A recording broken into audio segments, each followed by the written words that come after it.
서울 강남의 고급 백화점 앞. 오후 3시. 윤정은 백화점 정문 앞에 서서 손목시계를 확인했다. 까르띠에 시계의 가느다란 초침이 정확히 3시를 가리켰다.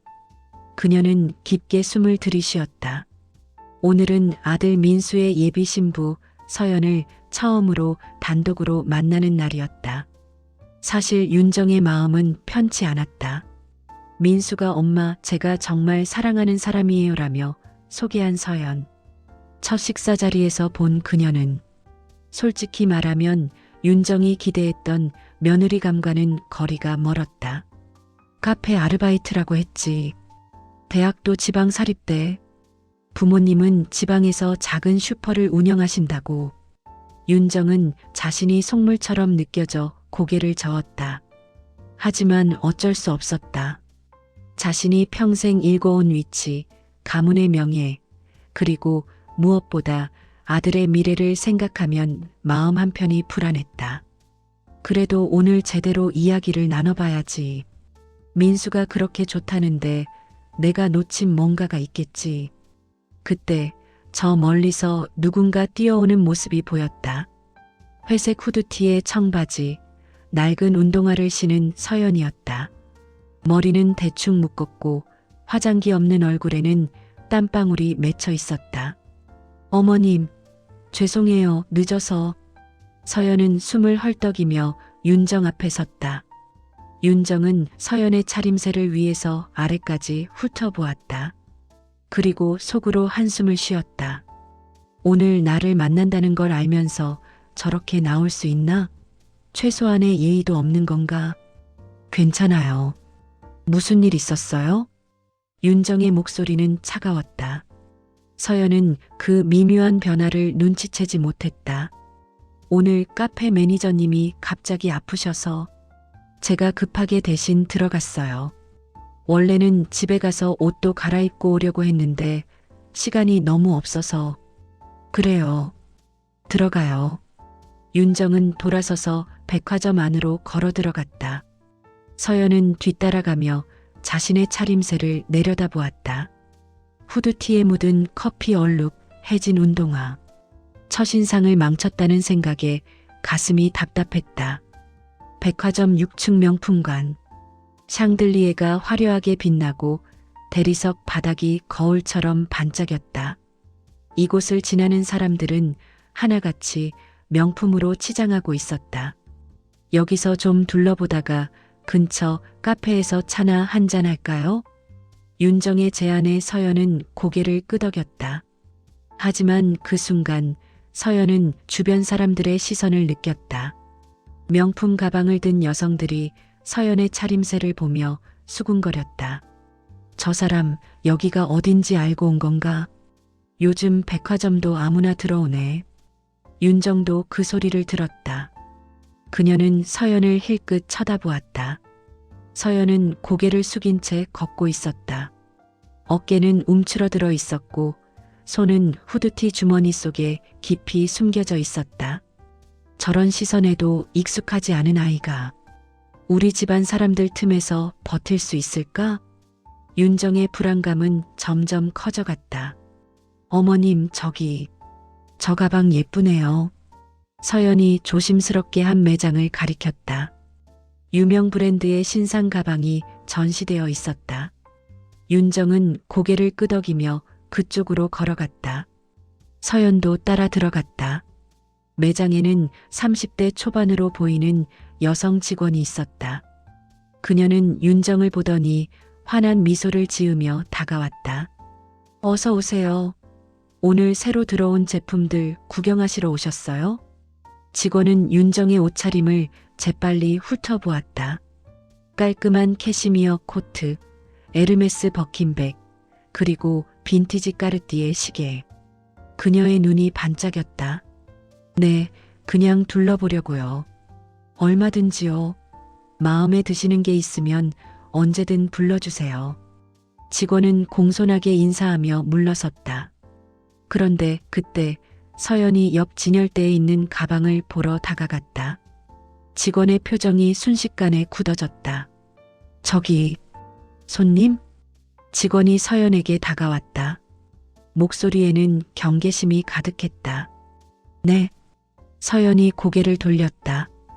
여기 제품들은 가격대가 꽤 높은 편이에요. 그냥 구경만 하실 거면 저쪽 3층에 있는 다른 브랜드가 더. 직원은 말을 흐리며 서연의 차림새를 위에서 아래로 훑어보았다. 그 시선에는 노골적인 무시가 담겨 있었다. 순간 매장 안의 공기가 차갑게 식었다. 윤정은 진열대 너머에서 그 장면을 지켜보고 있었다. 그녀의 눈빛이 날카롭게 변했다.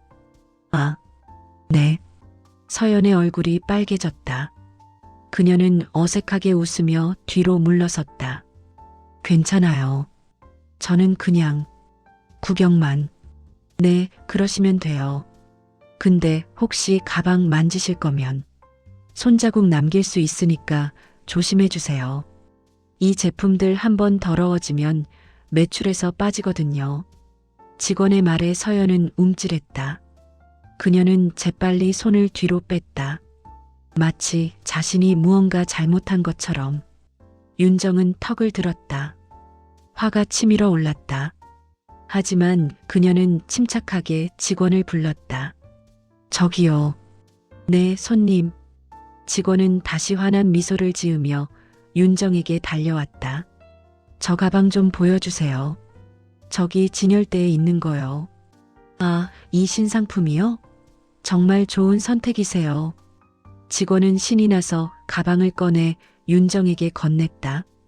윤정은 가방을 손에 들어보고 이리저리 살펴보았다. 생각보다 별로네요. 그냥 갈게요. 아, 네. 다음에 또 오세요.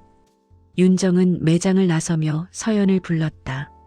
서연 씨, 나가요. 네, 어머님. 두 사람이 매장을 나서자 뒤에서 직원의 목소리가 들렸다. 휴, 저런 애들이 여기는 왜 들어와서 분위기를 흐리는 거야. 진짜. 서연은 그 말을 들었다.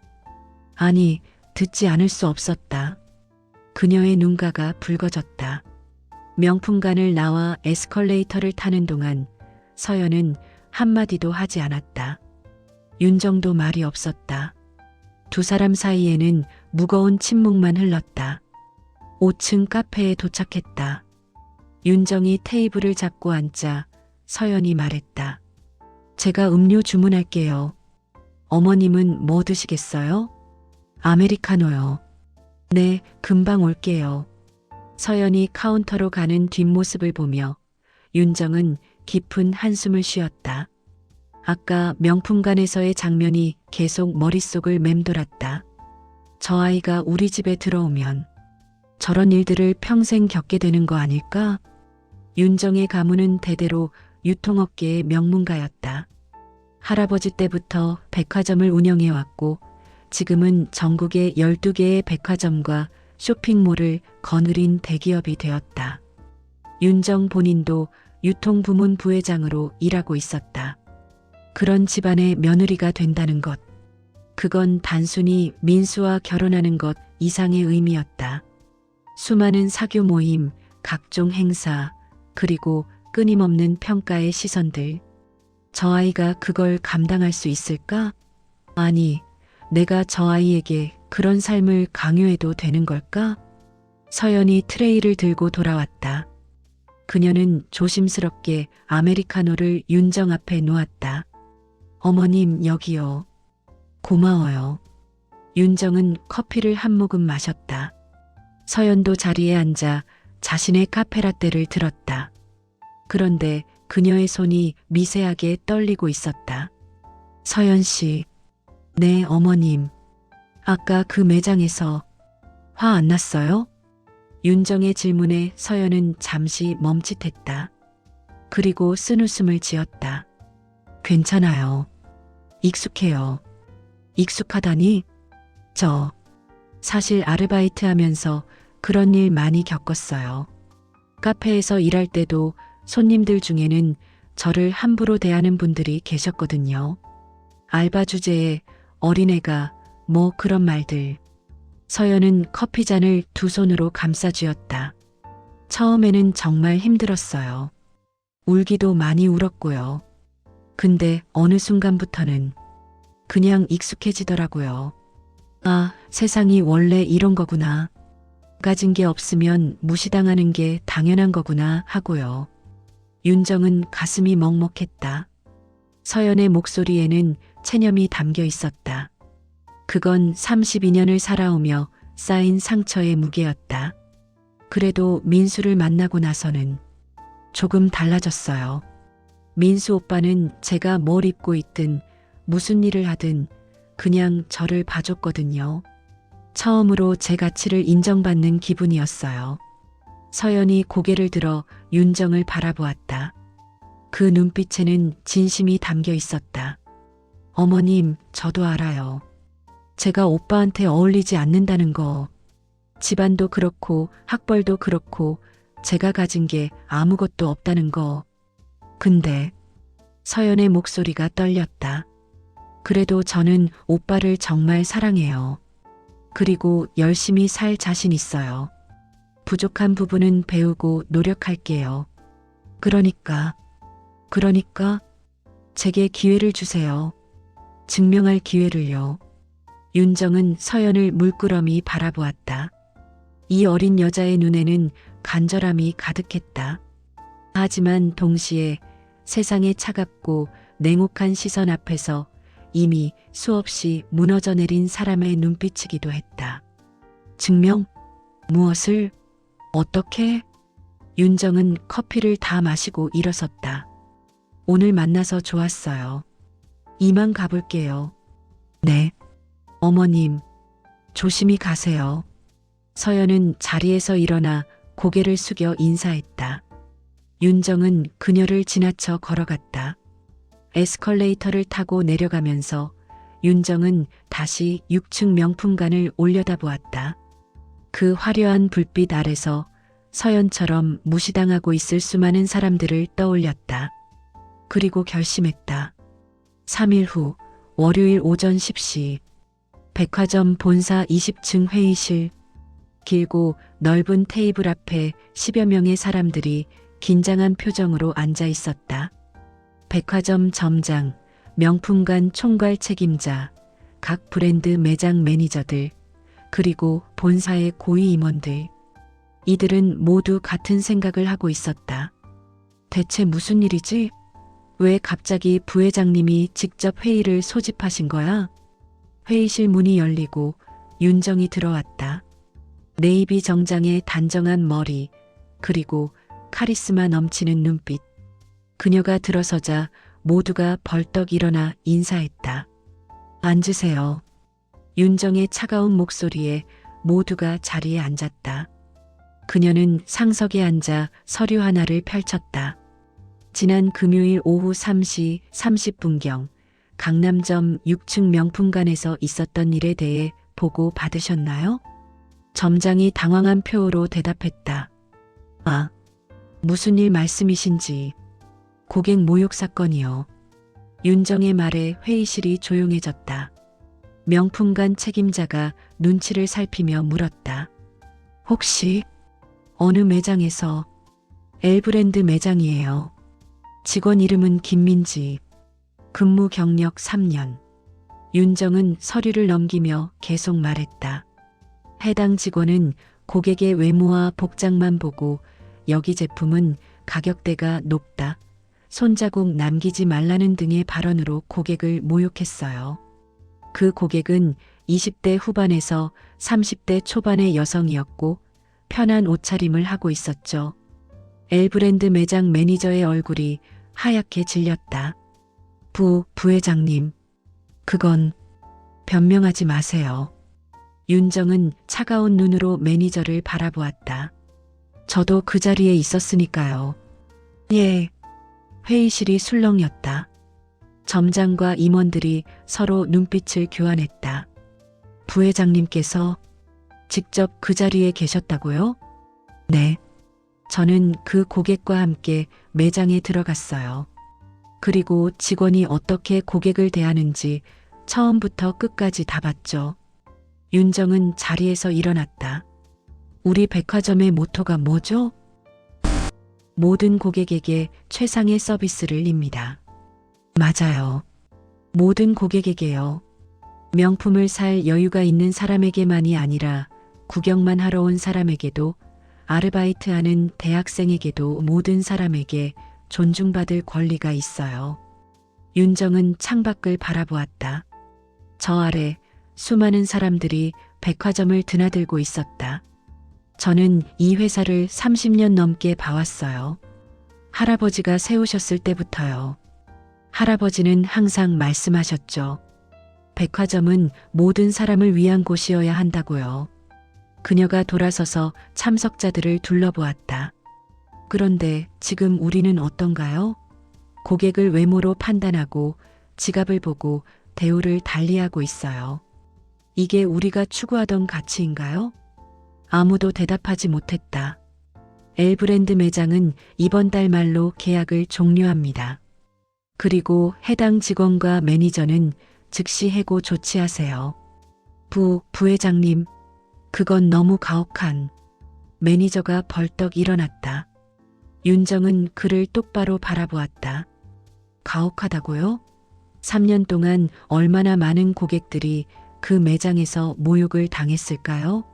우리가 모르는 사이에 얼마나 많은 사람들이 상처받고 돌아갔을까요? 윤정의 목소리에는 분노가 담겨 있었다. 그리고 이건 명품관 전체에 대한 경고이기도 해요. 앞으로 또다시 이런 일이 발생하면 그 매장은 어떤 브랜드든 즉시 퇴점 조치됩니다. 명심하세요. 회의실은 무거운 침묵에 잠겼다. 그날 오후 엘브랜드 매장. 김민지는 손이 떨리는 것을 느꼈다. 매니저가 급하게 전화를 받더니 창백한 얼굴로 그녀를 불렀다. 민지 씨, 본사에서 연락 왔어요. 우리 계약 종료돼요. 네. 그리고 우리 둘 다 해고래요. 당장 오늘부로. 민지의 머릿속이 하얘졌다. 3년 동안 쌓아온 경력, 명품 브랜드에서의 커리어, 그리고 무엇보다 생계. 모든 것이 한순간에 무너져 내렸다. 왜요? 지난 금요일에 고객 모욕했다잖아요. 그게 문제가 된 거래요. 고객 모욕이요? 제가 언제? 민지는 금요일을 떠올렸다. 그날 손님들. 그 중에 한 명, 후드티를 입은 젊은 여자. 그 여자에게 했던 말들이 떠올랐다. 아, 설마 그 사람? 그 사람이 누군지는 모르겠지만 부회장님이 직접 그 자리에 계셨대요. 모든 걸 다 보셨다고. 부회장님이요. 민지는 그제야 그날 함께 왔던 여자를 떠올렸다. 고급스러운 옷차림에 버킨 백을 든 그 여자가 부회장이었다는 말인가? 어떻게 하죠? 어떻게 해요? 민지는 패닉에 빠졌다. 매니저도 마찬가지였다. 일단 사과해야 할 것 같은데요. 그 고객이 누군지 알아낼 수 있을까요? 두 사람은 급하게 그날의 CCTV 영상을 확인했다. 그리고 후드티를 입은 여자가 누구인지 알아내기 위해 백화점 회원 정보를 뒤지기 시작했다. 하지만 알아낼 방법이 없었다. 그녀는 카드를 쓴 것도 아니었고 회원증을 제시한 것도 아니었다. 그때 민지의 머릿속에 한 가지가 떠올랐다. 혹시 부회장님 아들이 최근에 결혼 준비 중이라는 얘기 들었어요? 들었어요. 왜요? 그 여자가 혹시 예비 며느리가 아닐까요? 두 사람은 서로를 바라보았다. 같은 시각 한 조용한 카페. 윤정은 서연과 마주 앉아 있었다. 이번에도 윤정이 먼저 연락을 했다. 갑자기 불러서 미안해요. 아니에요, 어머님. 오늘은 제가 미리 준비하고 왔어요. 서연은 수수하지만 단정한 원피스를 입고 있었다. 머리도 깔끔하게 손질했고 가벼운 화장도 했다. 윤정은 그런 서연의 모습에 미소를 지었다. 옷 바꿨네요. 네. 지난번에 너무 예의 없었던 것 같아서요. 아니에요. 그날은 어쩔 수 없었잖아요. 윤정은 커피를 한 모금 마셨다. 서연 씨, 지난번에 명품관에서 있었던 일, 아직도 기억나요? 아, 네. 서연의 표정이 어두워졌다. 사실은요, 제가 그 일 때문에 조치를 좀 취했어요. 조치요? 그 매장 계약 종료됐어요. 그리고 담당 직원과 매니저도 해고됐고요. 서연의 눈이 커졌다. 네, 그게 저 때문에요? 당신 때문이 아니라 그들의 잘못 때문이에요. 윤정은 차분하게 말했다. 사실 저는 이 백화점 그룹의 부회장이에요. 서연은 말문이 막혔다. 잠시 동안 아무 말도 할 수 없었다. 어머님이 부회장님? 네. 이 백화점을 포함해서 전국의 12개의 백화점과 쇼핑몰을 우리 그룹에서 운영하고 있어요. 서연은 손으로 입을 가렸다.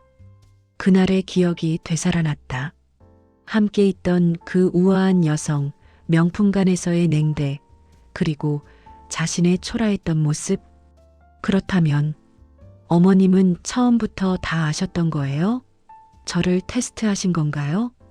테스트라기보다는 윤정은 잠시 말을 멈췄다. 솔직히 말할게요. 저는 처음에 당신이 탐탁지 않았어요. 서연의 얼굴이 굳어졌다. 당신의 배경, 학력, 직업, 모든 게 우리 가문과는 맞지 않아 보였어요. 솔직히 민수가 왜 당신을 선택했는지 이해가 안 됐어요. 윤정의 솔직한 말에 서연은 고개를 숙였다. 예상했던 말이었지만 직접 들으니 마음이 아팠다. 그래서 그날 당신을 제대로 보고 싶었어요. 화려한 레스토랑이나 호텔이 아니라 일상적인 공간에서 당신이 어떤 사람인지 어떻게 행동하는지 보고 싶었죠. 그래서 명품관에 가신 거예요? 네. 그리고 저는 많은 걸 봤어요. 윤정은 서연의 눈을 바라보았다. 그 직원이 당신을 모욕했을 때 당신은 화를 내거나 항의하지 않았어요. 그냥 조용히 물러났죠. 그때 당신이 한 말 기억나요? 괜찮아요. 저 익숙해요. 네, 그 말이요. 윤정의 목소리가 떨렸다. 그 말을 듣는 순간 제 가슴이 무너지는 것 같았어요. 32년을 살면서 당신이 얼마나 많은 상처를 받았을까? 얼마나 많이 무시당하고 깎아내려지고 존중받지 못했을까? 윤정은 잠시 말을 멈추고 눈가를 닦았다. 그리고 깨달았어요. 제가 당신을 걱정했던 이유가 뭔지. 저는 당신이 우리 집안 사람들과 어울리지 못할까봐 걱정한 게 아니었어요. 당신이 상처받을까봐 걱정했던 거예요. 어머님, 우리 집안 사람들은 솔직히 말하면 냉정해요. 겉으로는 예의 바르지만 속으로는 사람을 평가하고 판단하죠. 돈, 명예, 배경, 학벌, 그런 것들로요. 윤정은 창밖을 바라보았다. 저도 그 안에서 자랐어요. 그래서 그게 당연한 줄 알았죠. 하지만 당신을 보면서 깨달았어요. 진짜 중요한 건 그런 게 아니라는 걸요. 진짜 중요한 건 사람의 품격이에요. 어떤 상황에서도 흔들리지 않는 마음의 품격. 윤정은 서연의 손을 잡았다. 당신은 모욕을 당하면서도 품위를 잃지 않았어요. 화를 내거나 복수하려 하지 않았죠. 그저 조용히 견뎌냈어요. 그게 진짜 품격이에요. 서연의 눈에서 눈물이 흘러내렸다. 저는 제가 초라해서 부끄러웠어요. 아니에요. 당신은 부끄러울 게 하나도 없어요. 윤정은 서연의 손을 꽉 쥐었다. 오히려 제가 부끄러워요. 처음에 당신을 제대로 보지 못했던 제 자신이요. 그리고 무엇보다 윤정은 고개를 들어 서연을 똑바로 바라보았다. 우리 백화점에서 당신 같은 사람들이 모욕당하는 걸 모르고 있었던 제 자신이 부끄러워요. 두 사람은 한동안 말없이 서로를 바라보았다. 그 침묵 속에서 오해와 편견이 조금씩 녹아내렸다. 바로 그때 카페 문이 열리고 두 명의 여성이 들어왔다. 김민지와 그녀의 매니저였다. 그들은 카페 안을 둘러보다가 윤정과 서연을 발견했다. 저기. 민지가 헐레벌떡 다가왔다. 윤정은 차갑게 그들을 바라보았다. 부회장님, 그리고 손님. 민지는 서연 앞에 섰다. 그녀의 얼굴은 창백했고 눈은 충혈되어 있었다. 정말 죄송합니다. 민지는 깊이 고개를 숙였다. 90도로 허리를 굽힌 채 떨리는 목소리로 말했다. 제가 정말 잘못했습니다. 손님을 외모로 판단하고 모욕적인 말을 했습니다. 변명의 여지가 없습니다. 서연은 당황해서 윤정을 바라보았다. 윤정은 무표정하게 민지를 내려다보고 있었다. 일어나세요. 윤정의 차가운 목소리에 민지가 고개를 들었다. 부회장님, 제발 한 번만 용서해 주세요. 저 정말 반성하고 있습니다. 다시는 그런 일 없을 거예요. 당신은 지금 누구에게 사과하는 건가요? 예. 저한테 사과하는 건가요? 아니면 이분한테 사과하는 건가요? 윤정은 서연을 가리켰다. 당연히 이 손님께. 그럼 저는 왜 쳐다보는 거죠? 민지는 말문이 막혔다. 윤정의 날카로운 지적이 전곡을 찔렀다. 당신은 지금도 똑같아요. 이분을 보는 게 아니라 저를 보고 있잖아요. 왜요? 제가 부회장이니까요? 제가 당신의 미래를 좌우할 수 있으니까요? 아닙니다. 그럼 그날은요? 당신은 왜 이분을 함부로 대했죠? 윤정은 자리에서 일어났다. 당신은 이분을 보지 않았어요. 단지 옷차림만 봤죠. 그리고 판단했어요. 저 사람은 여기서 물건을 살 능력이 없다고요. 죄송합니다. 당신의 사과는 진심이 아니에요. 그저 자리를 지키고 싶은 마음뿐이죠. 윤정은 민지를 지나쳐 걸어갔다. 사람을 겉모습으로 판단한 건 당신이에요. 그 대가를 치르는 건 당연한 일입니다. 부회장님, 민지가 울먹였지만 윤정은 돌아보지 않았다. 대신 서연에게 말했다. 서연 씨, 우리 나갈까요? 네, 어머님. 두 사람이 카페를 나가자 민지는 그 자리에 주저앉았다. 매니저가 그녀를 일으켰다. 일어나요. 이제 끝났어요. 카페를 나온 윤정과 서연은 백화점 근처 공원으로 걸어갔다. 초겨울의 차가운 바람이 불었지만 두 사람은 천천히 걸으며 이야기를 나눴다. 어머님, 조금 가혹하신 거 아닌가요? 서연이 조심스럽게 물었다. 가혹하다고 생각해요? 네. 저도 서운했지만 그분도 생계가 있을 텐데. 윤정은 걸음을 멈추고 서연을 바라보았다. 착하네요, 당신. 아니에요. 그냥 당신을 모욕한 사람을 걱정하다니. 그게 바로 품격이에요. 윤정은 벤치에 앉았다. 서연도 옆에 앉았다. 하지만 서연 씨, 알아야 해요. 용서와 책임은 다른 거예요. 책임이요? 네. 저 직원은 당신에게만 그랬을까요? 아니에요. 분명히 다른 사람들에게도 똑같이 했을 거예요. 수백 명의 사람들이 저 직원 때문에 상처받았을 거예요. 윤정은 공원을 바라보았다. 그리고 그건 단지 저 직원만의 문제가 아니에요. 우리 사회 전체의 문제죠. 사람을 외모로, 돈으로, 배경으로 판단하는 문화. 그렇긴 하지만 물론 저 직원도 피해자일 수 있어요. 아마 위에서 압박을 받았겠죠. 매출을 올려라, 구경꾼은 내보내라, 뭐 그런 식으로요. 하지만 그렇다고 해서 사람을 모욕해도 된다는 건 아니에요. 윤정은 서연의 손을 잡았다. 제가 저 직원을 해고한 건 복수가 아니에요. 교훈이에요. 그녀에게도 다른 직원들에게도 그리고 우리 회사 전체에 대한 교훈이죠. 어떤 교훈이요? 사람을 존중하지 않으면 대가를 치른다는 거요. 윤정은 하늘을 올려다보았다. 할아버지가 백화점을 처음 세우셨을 때 이런 말씀을 하셨어요. 백화점은 모든 사람을 위한 꿈의 공간이어야 한다고요. 부자든 가난한 사람이든 누구나 들어와서 꿈을 꿀 수 있는 곳이어야 한다고. 멋진 말씀이네요. 하지만 어느 순간부터 우리는 그 꿈을 잃어버렸어요. 돈을 쓸 수 있는 사람에게만 친절하고 그렇지 않은 사람은 무시하는 곳이 되어버렸죠. 윤정은 서연을 바라보았다. 당신이 제게 그걸 깨닫게 해줬어요. 우리가 얼마나 길을 잃었는지를요. 서연은 감동받아 말을 잇지 못했다. 그래서 고마워요, 서연 씨. 그리고 윤정은 서연의 두 손을 꽉 잡았다. 우리 가족이 되어줘요. 어머님, 당신이 민수에게 필요한 사람이에요.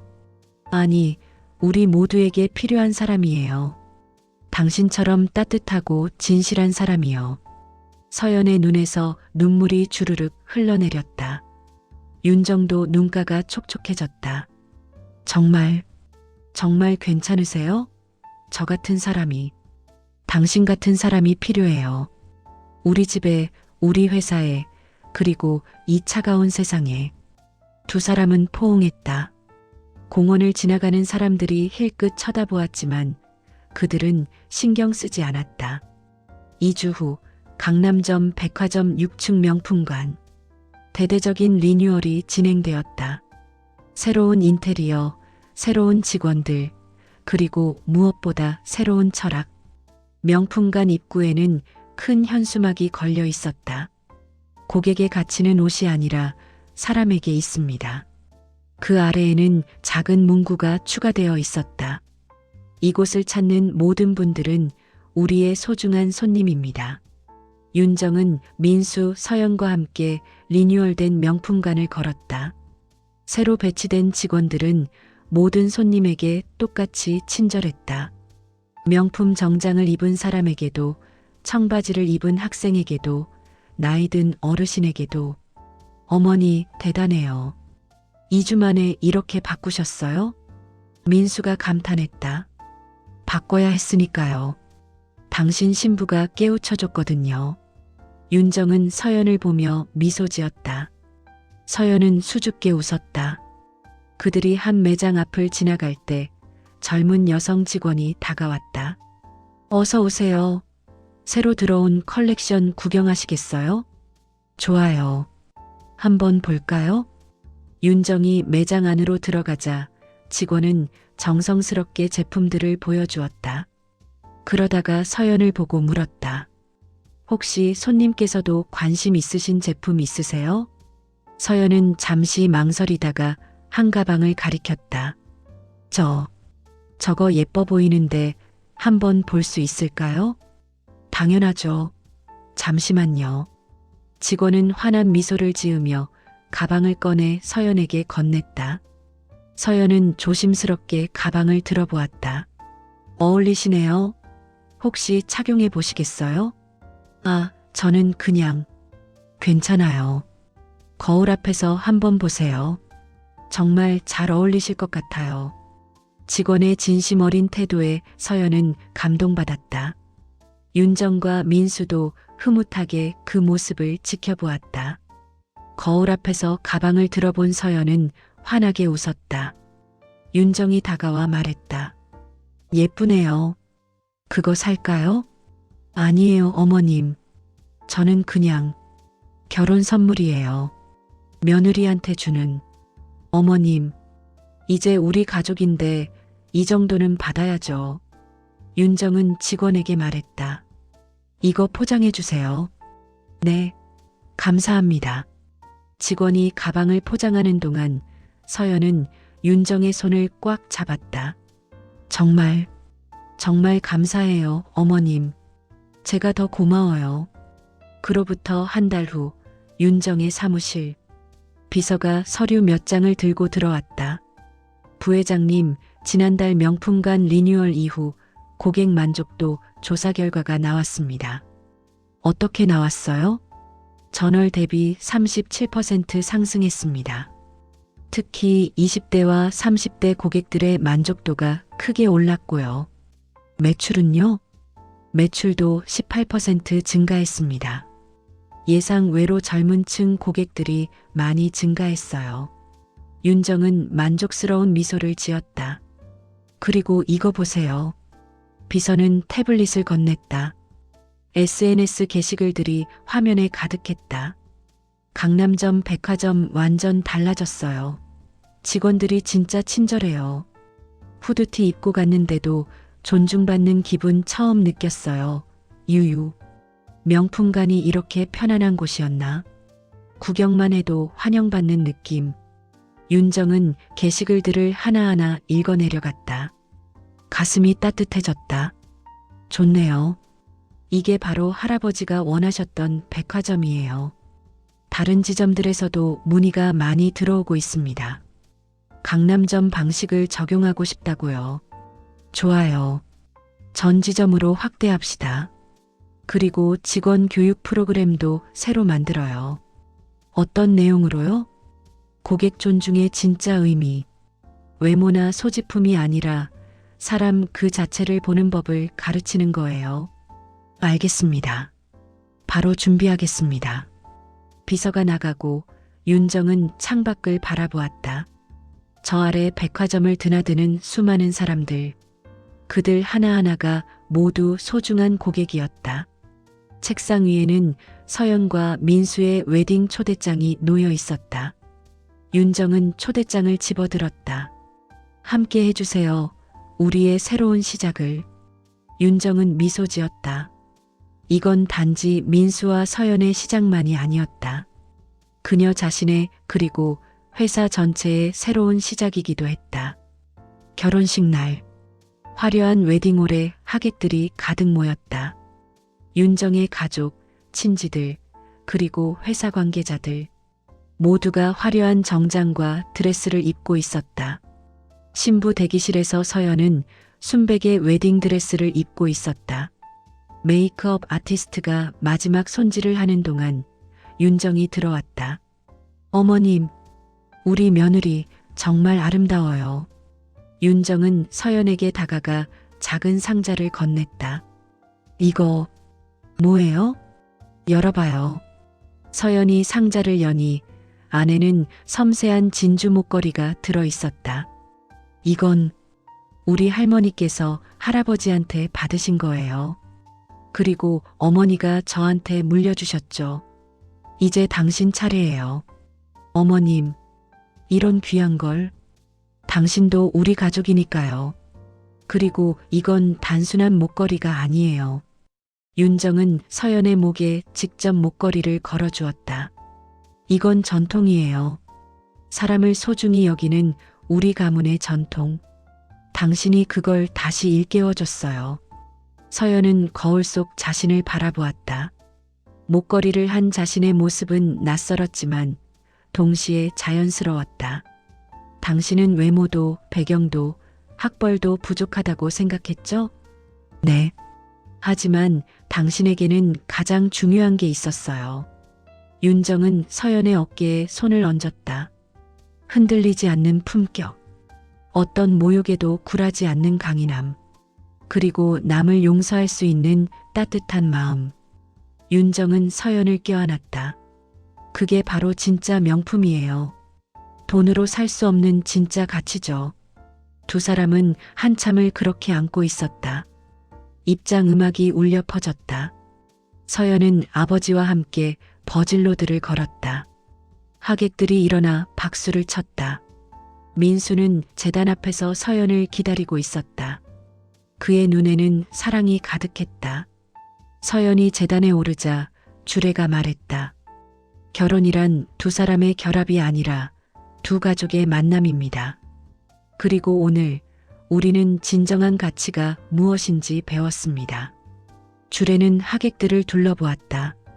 사람의 가치는 그가 가진 것이 아니라 그가 어떤 사람인가에 있습니다. 신부는 우리에게 그 소중한 교훈을 가르쳐 주었습니다. 박수가 터져 나왔다. 윤정은 눈물을 닦으며 박수쳤다. 식이 끝나고 하객들이 신랑 신부에게 축하 인사를 건넸다. 그 중에는 백화점 새 직원들도 있었다.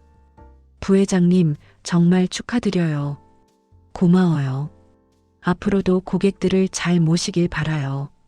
네, 명심하겠습니다. 윤정은 명품관을 둘러보았다. 아니, 정확히는 웨딩홀 입구에 걸린 포스터를 보았다. 이 홀을 예약하신 모든 분들께 당신의 특별한 날을 축하합니다. VIP든 일반 고객이든 모든 분들은 우리에게 똑같이 소중합니다. 윤정은 미소 지었다. 변화는 이미 시작되었다. 그리고 그 변화의 중심에는 서연이 있었다. 저녁 늦게 피로연이 끝나고 윤정은 혼자 백화점을 산책했다. 6층 명품관에 올라가니 그날 서연이 모욕당했던 그 자리가 보였다. 지금은 새로운 매장이 들어서 있었다. 그리고 입구에는 이런 문구가 새겨져 있었다. 고객의 가치는 옷이 아니라 사람에게 있습니다. 윤정은 그 문구를 한참 바라보았다. 맞아요, 할아버지. 이게 바로 당신이 원하셨던 백화점이에요. 그녀는 조용히 고개를 숙여 인사했다. 할아버지에게, 그리고 이 소중한 교훈을 깨닫게 해준 며느리에게. 그날 밤 백화점의 불이 하나둘 꺼져갔다. 하지만 6층 명품관의 그 문구만은 은은한 조명을 받으며 계속 빛나고 있었다. 모든 사람을 존중하는 마음. 그것이 바로 진짜 명품이었다.